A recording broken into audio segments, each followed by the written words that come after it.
બનાસકાંઠા જિલ્લાના વિભાજન બાદ ભરપૂર રોષ જોવા મળી રહ્યો છે। કાંકરેજ ધાનેરા બાદ આજે દિયોદરમાં મહાસભા યોજાવાની છે। દિયોદરમાં બપોરે 1 વાગે આ મહાસભાનું આયોજન કરાયું છે। દિયોદરને વડુ મથક બનાવવાની માંગ સાથે આ વિરોધ થઈ રહ્યો છે। જિલ્લાનું નામ ઓગડ આપવાની માંગ સાથે આ મહાસભા યોજાવા જઈ રહી છે। મહાસભામાં રાજકીય નેતાઓ અને સંતો મહંતો જોડાવાના છે। વેપારીઓ મોટી સંખ્યામાં લોકો આ મહાસભામાં જોડાશે। વધુ માહિતી સાથે સંવાદદાતા ધવલ જોશી જોડાઈ ગયા છે। ધવલ, જણાવશો શું વધુ વિગતો?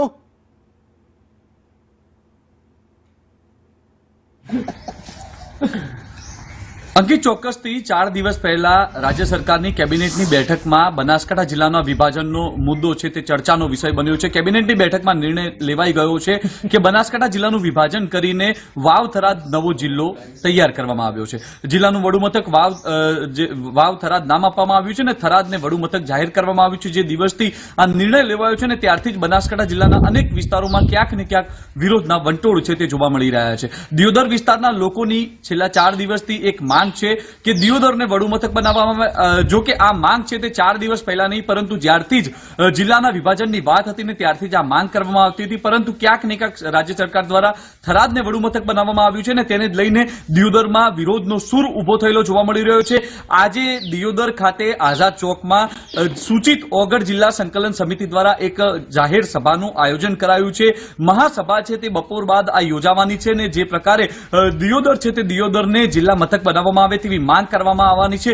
આપણી સાથે દિયોદરના કેટલાક આગેવાનો છે તેમની સાથે સીધી વાત કરવાનો પ્રયાસ કરીશું। દિયોદરના રાજવી પરિવારના ગિરિરાજસિંહ આપની સાથે છે। શું કહો છો બાપુ, દિયોદરને જિલ્લા મથક બનાવવાની માંગ છે, ઓગડ જિલ્લો નામ આપવાનું માંગ છે, સરકાર દ્વારા થરાદને જિલ્લા મથક જાહેર કરાયો છે અને તે બાદ ક્યાંક વિરોધના સૂર જોવા મળ્યા છે। આ વિસ્તારના લોકોની વર્ષોથી માંગણી હતી કે દિયોદર જિલ્લો જાહેર થાય। 2018માં રૂપાણી સાહેબ જ્યારે મુખ્યમંત્રી હતા ત્યારે બી પત્ર વ્યવહારો થયા હતા। એના પછી ભૂપેન્દ્રસિંહજી ચુડાસમા જ્યારે રેવન્યુ મંત્રીશ્રી હતા ત્યારે તાલુકા પંચાયતના ઉદઘાટનમાં આવ્યા ત્યારે બી આની ચર્ચા થઈ હતી। પત્ર વ્યવહારો પૂર્ણ કરીને દરખાસ્ત તૈયાર કરવામાં આવી હતી અને દિયોદર મધ્યસ્થ હોવાથી અને આસ્થાનું કેન્દ્ર ઓગળ બાપાનું ધામ હોવાથી દિયોદર જિલ્લો જાહેર થાય એવી આ વિસ્તારના સૌ લોકોની માંગણી હતી। અને દિયોદરમાં સુખ સુવિધાનો કોઈ પ્રશ્ન નથી। લોકો ખૂબ શાંતિથી, સમૃદ્ધિથી, સુખ શાંતિથી રહે છે અને ભૌગોલિક પરિસ્થિતિ જોતા દિયોદરમાં બધા જાતની સરકારી કર્મચારીઓની ઓફિસો છે। પ્રાંત ઓફિસ છે, આપ જુઓ તો બસ ડેપો છે, રેફરલ હોસ્પિટલ છે, જીઆઈડીસી છે, રેલવે કનેક્ટિવિટી છે, નર્મદાની મુખ્ય કેનાલ દિયોદરને અડીને આવેલી છે। અને આ પરિસ્થિતિ જોતા કાંકરેજમાં બી અત્યારે વિરોધ ઉપડ્યો છે। એમને બી થરાદમાં નથી જવું, કાંકરેજવાળા બી દિયોદરમાં આવવા માટે સંમત હતા અને ધાનેરામાં બી માવજીભાઈને આ લોકો બી બધા ધારાસભ્યશ્રીઓ નારાજ છે। તો આ બધું સંકલનમાં રાખીને જો કર્યું હોત તો આ વિસ્તારના લોકોને ફાયદો થયો હોત અને થરાદ જિલ્લો થયો છે એનાથી અમને કોઈ વાંધો નથી, એમને શુભેચ્છા પાઠવીએ છીએ। પણ દિયોદરની ભાવના એ હતી કે દિયોદર મધ્યસ્થ હોવાથી દિયોદરને લાગતા વળગતા તાલુકાને જોડી અને દિયોદર ઓગડ જિલ્લા તરીકે જાહેર થયું હોત તો લોકોને ખૂબ સુખ સુવિધામાં ફાયદા થાય। અંકિત, જે પ્રકારે જે થરાદ જિલ્લા મથક જાહેર કરાયું છે ને તે જ દિવસથી દિયોદરમાં વિરોધી સૂર જોવા મળી રહ્યા છે। પ્રથમ દિવસે દિયોદર બંધનું એલાન આપવામાં આવ્યું, તે બાદ આજે એક મહાસભા યોજાઈ રહી છે। આપણી સાથે કેટલાક સંકલન સમિતિના જે આગેવાનો છે, જે બી દોશી સાહેબ આપણી સાથે છે। શું કહો છો સાહેબ, એવા કયા કારણો કે દિયોદરને જિલ્લા મથક બનાવવું જોઈએ, કેમ ઓગડ જિલ્લો નામ?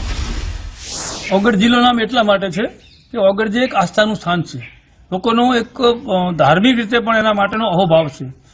ત્યારે ઓગડ જિલ્લો એટલા માટે કે ઓગડ જિલ્લાનું ભૌગોલિક પરિસ્થિતિ અમે જોઈએ તો દરેક તાલુકાઓ, ભાભર હોય કે લાખણી હોય, સિયોરી હોય, થરા હોય કે લાખણી ભીલડી હોય કે દરેક તાલુકાના સેન્ટરમાં આવેલું એક સ્થાન છે અને ભૌગોલિક રીતે તમે વિચારે સરકાર તો પણ આ સેન્ટરમાં આવેલું છે। દરેક લોકોને સુખ સુવિધા અને સુવિધાઓ પણ આ દિયોદરથી ઉપલબ્ધ થઈ છે।